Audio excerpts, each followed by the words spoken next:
ওড়িশা থেকে রাজ্যে গাঁজা পাচারের ছক। দুর্গাপুর স্টেশন থেকে বাস স্ট্যান্ড হয়ে বর্ধমান যাওয়ার ছক। দুর্গাপুর স্টেশনে নামতেই ছক ভেস্তে দিল একেবারে পুলিশ।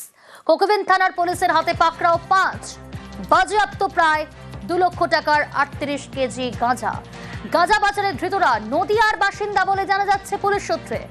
ওড়িশা থেকে রাজ্যে গাঁজা পাচারের ছক। দুর্গাপুর স্টেশন থেকে বাস স্ট্যান্ড হয়ে বর্ধমান যাওয়ার ছক। দুর্গাপুর স্টেশনে নামতেই সেই ছক ভেস্তে দিল পুলিশ। কোকোভেন থানার পুলিশের হাতে পাকড়াও 5, বাজেয়াপ্ত প্রায় 2 লক্ষ টাকার 38 কেজি গাঁজা। গাঁজা পাচারের ধৃতরা নদিয়ার বাসিন্দা।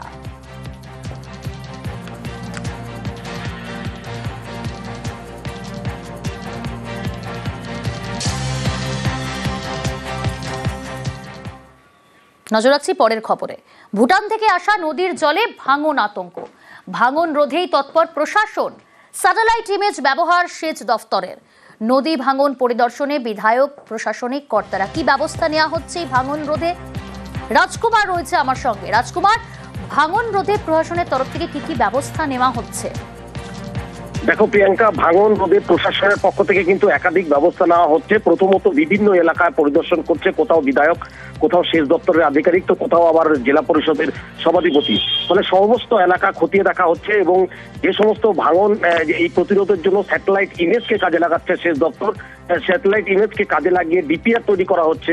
জেলার একাধিক জায়গায় কিন্তু ভাঙন রোধে পরিদর্শন হচ্ছে সেচ দপ্তর ও বিধায়কের পক্ষ থেকে। প্রিয়াঙ্কা, বেশ। এই কুরমাই নদী অনেকটা জনপদে ঢুকে গিয়ে এমন একটা পরিস্থিতি তৈরি হয়েছে যে ওখানে অনেক মানুষের বসতবাড়ি এবং বসতবাড়ির জমি ইতিমধ্যে নদী গর্ভে তলিয়ে গেছে। আমি পরিদর্শনে গিয়েছিলাম, স্থানীয় বাসিন্দাদের সঙ্গে কথা হয়েছে। আমি গোটা পরিস্থিতি একদিকে যেমন আমি সদ্য শেষ হওয়া বিধানসভায় তুলে ধরেছি এবং গোটা বিষয়টি আমি লিখিতভাবে সেচ দপ্তরকে জানিয়েছি। এই বর্ষার মরশুমটা নদী ভাঙনের হাত থেকে বাঁচানোর জন্য ওখানে যদি কোনো ইমার্জেন্সি ওয়ার্ক করা যায় তাহলে খুব ভালো হয়, এই কথাটা আমি তুলে ধরেছি। আমরা দেখলাম এখানে জলটা এখানে কনজেশন আছে, এখানে ফ্লাডের সমস্যা নয়, বাগানের জলটা ড্রেন আউট হয়ে যায়, স্টর্ম ওয়াটারের সমস্যা। সেটার জন্য কি সলিউশন হতে পারে প্রাইমারি আমরা স্যাটেলাইট পিকচার থেকে দেখব, তারপরে প্রয়োজনীয় সার্ভে করে দ্রুত পদক্ষেপ নিয়ে ডিপিআর বানিয়ে দেবো। সেটা আমরা দ্রুত পদক্ষেপ নেব। ঘাটাল মাস্টার প্ল্যান বাস্তবায়নে আরও এক ধাপ। জমি কেনা নিয়ে দফায় দফায় প্রশাসনিক বৈঠক, আর সেখানেই ঠিক হয়েছে বাসিন্দাদের যাতে সমস্যা না হয় সেভাবেই জমি কিনবে সরকার।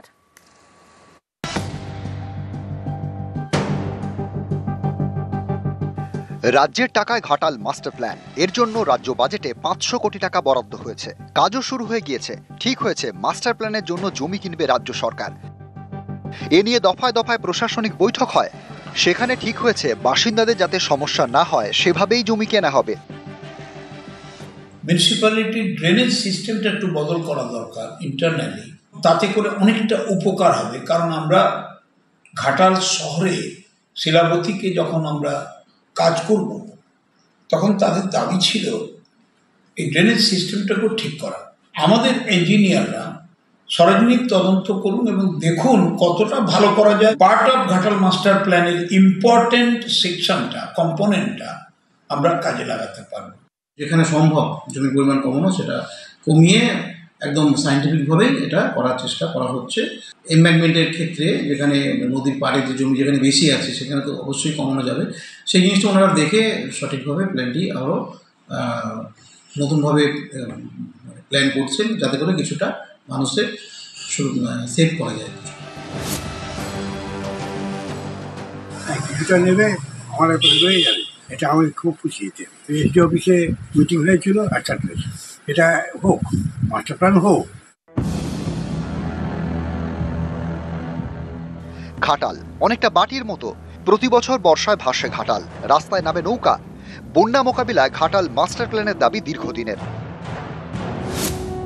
1982 সালে 10ই ফেব্রুয়ারি ঘাটাল মাস্টার প্ল্যানের শিলান্যাস হয়, কিন্তু শুরুর পরেই বন্ধ হয়ে যায় কাজ। 2015-র 25শে মে জলসম্পদ মন্ত্রক প্রস্তাবিত প্রকল্পে ছাড়পত্র দেয়। প্রথম পর্যায়ে প্রায় 1215 কোটি টাকা খরচ ধরা হয়। খরচ ধরা হলেও ঘাটাল মাস্টার প্ল্যানের জন্য টাকা বরাদ্দ করেনি কেন্দ্র। সম্প্রতি কেন্দ্রীয় জলশক্তি মন্ত্রী সি আর পাটিল জানিয়ে দেন, ঘাটাল মাস্টার প্ল্যানের জন্য রাজ্যকে কোনো টাকা দেওয়া হবে না।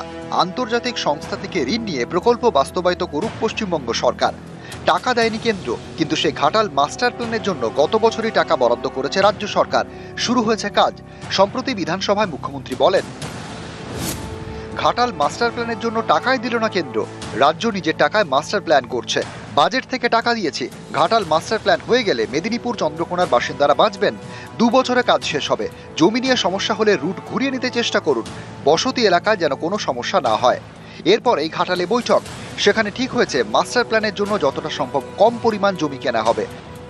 ঘাটাল থেকে সুকান্ত চক্রবর্তী, নিউজ 18 বাংলা।